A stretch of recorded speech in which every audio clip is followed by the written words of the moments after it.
I almost said fuck it. I almost said suck it. I meant to say fuck it, but I almost said suck it. Let's pick some berries. Don't forget your bucket. If you forget your bucket, walk right in, walk right out. All right. All right. I always felt the Garden was the place. It might have been the exact same set list. It might have been the exact same order of matches, but something about Madison Square Garden made it special.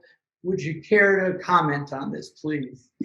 Yeah, and I'll go with music because, Carrie, you're right. You're probably getting the same set list that you saw at the Meadowlands and then the next week at the Garden. But not only as a fan, but even as a performer, I'm sure there's a mystique to being at Madison Square Garden. So they knew, hey, I got to be at the top of my game.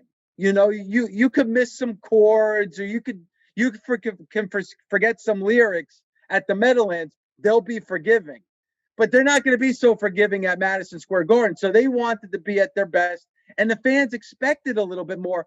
And also the same thing goes with the tailgate before the show. You know, at the Meadowlands, maybe go an hour or so before the show, have a couple of beers out in the parking lot before going into arena. At the Garden, it was a whole day thing. You go to the bars.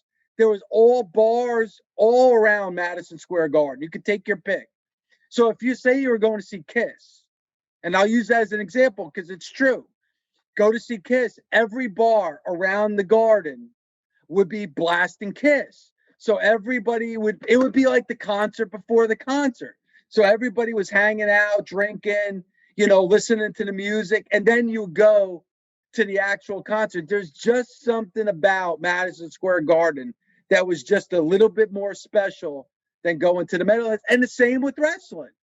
And this is no disrespect because I love the guy. I think he's one of the best ring announcers of all time. But when you went to the Meadowlands, you got Gary Michael Capetta. When you went to the Garden, you got Howard Finkel. So, like, it was like, that's the guy I see on TV.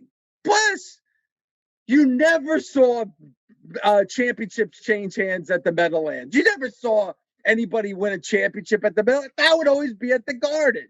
And you know that. The only time I ever saw a championship change hands at the Meadowlands was when Stan Hansen beat Rick Martel for the AWA championship in 1985. Other than that, I never saw a championship change hands at the Meadowlands.